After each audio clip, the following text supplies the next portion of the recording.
You've seen the films of drooling lifeless bodies stumbling aimlessly around, and I'm not just talking about university students on a Monday morning. Zombies are one of Hollywood's most recognised creations, but what are the chances of them existing in real life? Let's go explore the science of zombies.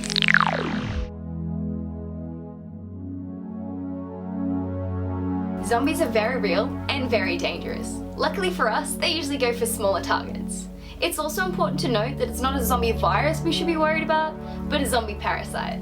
Parasitoid wasps are one of the most notorious zombie overlords. They target all kinds of creatures from spiders to insects.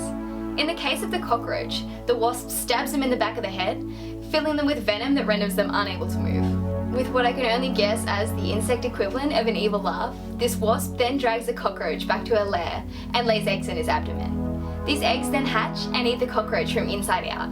The next kind of zombie overlord to add to your no thank you list is a type of fungi.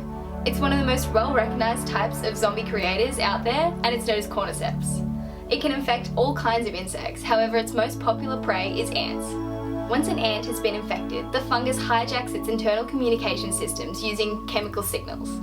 These chemical signals tell the ant to make its way to the underside of a leaf where it bites down. Once it's done this, the fungus kills the ant and in a grim show blossoms out of its head to infect other ants nearby.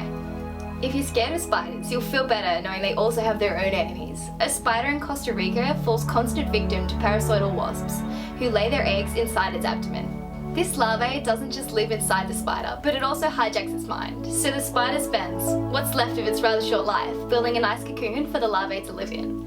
Once the cocoon is done and the larvae is big enough, the larvae gives the spider a big thank you by killing it and then moving into the cocoon where it grows into an adult wasp.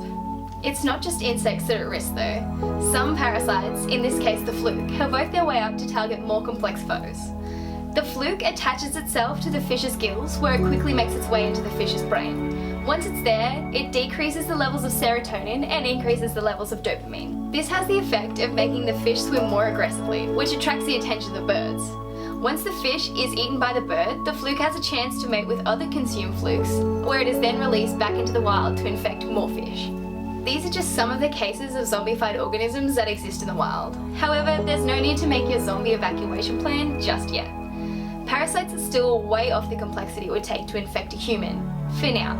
So there's the science of zombies, slightly unscary.